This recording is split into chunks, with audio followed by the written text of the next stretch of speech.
What is going on, everybody? Welcome back to the channel and welcome back to another video. As you guys can see here, we have the 82 Rabbit pickup in the shop once again. You guys haven't seen this for a little while, and honestly that's because I've just been driving it and enjoying it. I have done some small modifications and some maintenance work on it, but truthfully I haven't really done anything that much other than using it recently. It's just been kind of doing really well. Had it in Wildwood, New Jersey. It did great on that trip there and back. And honestly, it's been doing really good so far. Now I have done a couple of things here. I'm going to show you guys them real quick here.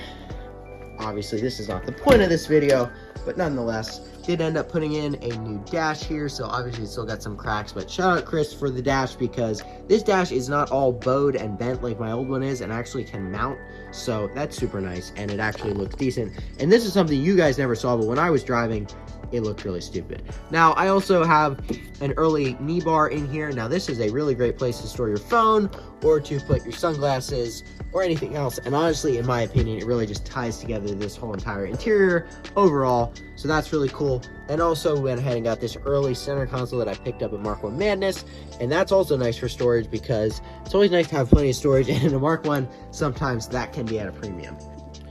Now we also have done a couple of things under the hood here. Most notable is this new coolant reservoir that I picked up actually off of Amazon for $30, which that thing is kind of impressive because, I mean, take a look at those welds. That's a $30 coolant tank.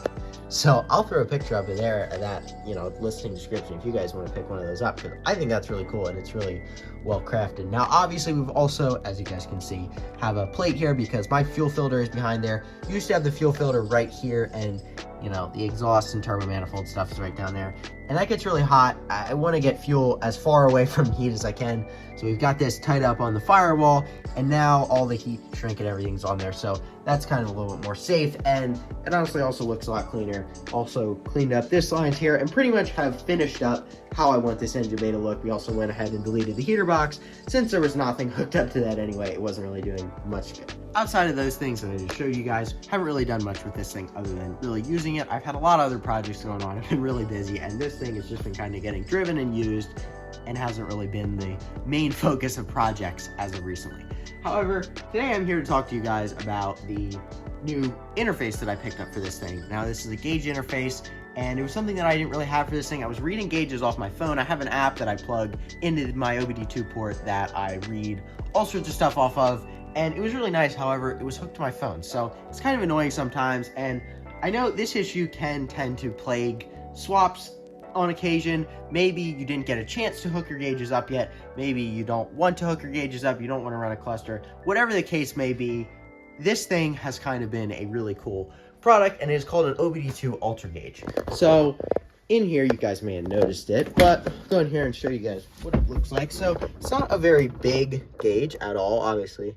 In relation to my finger, it's quite small, but it actually works really well, and I am very happy with it. It was about $100, and I'll put in a picture right here of the eBay listing where I picked it up. But again, it was about $100, and for the price, honestly, I'm very happy with it, but it has done a lot of things that I did not really expect or didn't know about, and we're going to get into those here in this video. All right, so I got you guys set up here on the tripod so that you can see the gauge. So go ahead, turn the key forward. I'm going to say, obviously UltraGauge right here, and then it's going to scan all the modules. All right, so now it's going to say how many gauges it found. It was 44, as you guys saw. Now this is the screen that I have it set to. So I only have one page that I really use primarily, and these are the things that I use the most. So we got obviously the engine coolant temperature right there. Have the RPM, intake air temperature sensor, which basically just shows what your intake temperatures are. This is high right now because it's probably very heat soaked because I was driving it and now it's been sitting. So the intake is definitely going to be very hot, and it's just been sitting still. And obviously your battery voltage right there. So as far as how you actually use this gauge, on the back there is one here, there's a menu button, and then there's an up and down arrow on the back. So if we push the menu button here, then we're able to see pretty much the options that you have as far as this goes. So for the things you guys probably want to know about here, you go to gauge and page menu and select gauge page and select gauges. So there are 7 gauges total, and you can pick for each page what you want on it. So we'll go to page 1 just for sake. And then this is basically going to be how that works, so that, right here, this is the first page of it, and then you go down through, so you can see you got your Fahrenheit and Celsius coolant temperature sensors, all this stuff, and then basically you'll just go ahead and click the arrows to select through this stuff. So basically, if you want to go to back next, and then if you want to change them, you go down through here, and then you'll push the menu button to change it, select your desired number, that you can get 6 gauges on a page. So now if we go next here, you push the menu button, and we'll just page through here and show you guys briefly. Obviously, there are a lot of different options for this thing, 44 gauges in total, as it says on the opening screen. But basically, this is most of what this thing is capable of doing here. So again, I'm just going to page through these. It's a lot of stuff. Honestly, I'm very impressed with the amount that this little thing can do. It is very cool. But so, we'll go through the rest of these. Again, gives you quite a lot of options, but finally get through all of them. And then, so there you go. So basically that is going to be all the different gauge options that you have. So if we go ahead and go to the back option, push the menu button here, we go up, back, and then go back again. Then you can see that you also have options to zero stuff. So you can set an oil distance for how many miles you want on your oil change. You can set your runtime for how, if you have a runtime that's set, so say it's run up to 5 hours, you can reset that then. Oil service, all those types of things.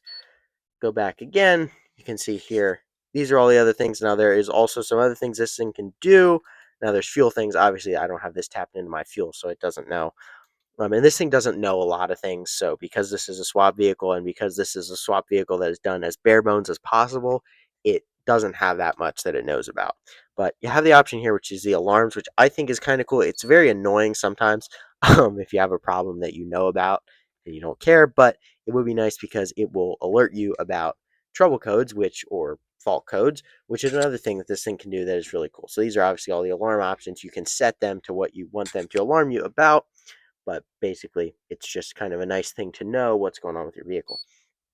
But go back again and go down here. We can go to something that I also find pretty cool, which is the trouble code feature. So if you go in here, you have the option to clear your check engine light, and you can also read the code. So we'll go ahead and read the codes here. Like I said, we're probably going to see some mass airflow sensor codes here. Okay, we don't have any, but where to start it would come up, because that's usually what it does. But basically you can see what those are, and then if you have any faults, you go to the clear option. You're going to hit clear there, and then they'll say off, which means that they are cleared out. And then pending codes here, that's things that I'm not really sure what it means by that, but I'm guessing that's things that are coming up. I'm not sure. But either way, it can do that, which I feel like is also a really cool feature overall, and one of many things that this gauge can do. But this should give you guys, a relatively decent idea of what this thing can do. And I'll go ahead and start the truck up here so you can see what it does. But as you guys can see right here, it's reading our RPM, and it's going to read battery voltage. So if I rev it a little bit, you should see the battery voltage jump up here. So there, obviously the alternator, now that I revved it, the alternator is charging. So we've got a cool 14 volts there. Intake temperature, RPM, engine temperature, and then the trip mileage. Obviously I haven't driven any at all at the moment. So that gives you guys, a good idea of what I'm looking at. And this is the gauges that I use primarily most of the time. So I find those the most useful of them all. Then when you turn it on again, it's going to go through, scan it. It'll go through the same process again. But overall, definitely a very cool amount of features on this thing, and I wanted to go through all those with you guys and show them in this format so you can see really what this thing does. Now, obviously, it's a relatively cheap piece, so there's not that much risk associated with it, but it is still quite a neat tool in my opinion, and it can do a lot of things. And honestly, there are a bunch of things this thing can do that I don't even know about. So there you go on how the thing works, and displayed to you guys most of what it can do. All right, so that should give you guys a pretty good idea of what this UltraGauge is capable of, and honestly why I find it so cool. I've been using it for quite a while. It has proven to be very reliable as far as the temperature, which is really what I care about the most. Temperature is nice, and obviously seeing the battery voltage is also nice. Just really gives you a better idea of what's going on and making sure that these old rickety things are doing what they need to do, and if there's something that they're not doing that they need to be doing, you know about it as soon as possible. And having a reliable gauge is really honestly why I got this thing, because I didn't like having these gauges that were being hokey sometimes. Sometimes it would randomly just not work. I wouldn't know why. And, you know, when it comes to buying actually high quality individual gauges, they get very expensive, because I know some autometer gauges, they're up to $100 per gauge. So to get all that information out of those gauges for the price point of this tool at roughly $100, again, I'll put that picture in of what exactly it costs where I got it off eBay. But for the price point of this tool, honestly, it's really the way to go if you don't care about not having, obviously if you're looking for that look of those individual gauges, then by all means, it's definitely going to work just the same. But for me, I like that little screen. I like being able to read those codes and being able to do all those kind of things with it. So definitely I find it a very cool tool, and I am very happy to purchase it, and that's why I'm telling you guys about it, because I know a lot of my followers here have, you know, Mark 1s, Mark 2s, whatever, that are swapped and heavily modified, and, you know, may have an issue such as this, or may want to look for a different option such as this. So just want to throw it out there that this was what I went with on this thing, and I'm very happy with it. Now also, now that I'm not going to be using my temperature gauge anymore, I will just have the boost gauge and the fuel gauge. I picked this up, so shout out to SCG Industries, Sam, and also Matt Rad. Obviously right here, he printed this and designed it, and then obviously right there got the iconic Matt Rad cat. So this is going to be a block off in here basically, but this is going to go right there, and then we will have one gauge here, one gauge there. Obviously you can see the cutouts are drilled there, so we're just going to go ahead and put them in there, and I think that's going to be a pretty cool look overall. So that's a project for another day, but that is the plan for blocking that off and getting that looking a little cleaner, since obviously my temperature gauge is just straight not functional because I don't even have it hooked up because I'm not using it. So it's just kind of in there, and I want to get it out of there, get it out of the way, and just clean this thing up and make it as simple as possible as I've been working on through this whole build process of this vehicle.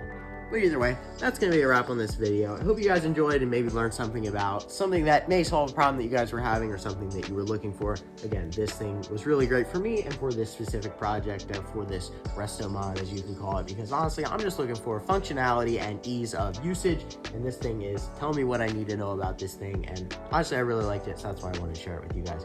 But either way, take this information for what you will, but I just wanted to share it as I found it's a really cool tool. So either way, hope you guys enjoyed, and hope that maybe you learned something from this. But appreciate y'all for watching, and stay tuned for the next one. Peace.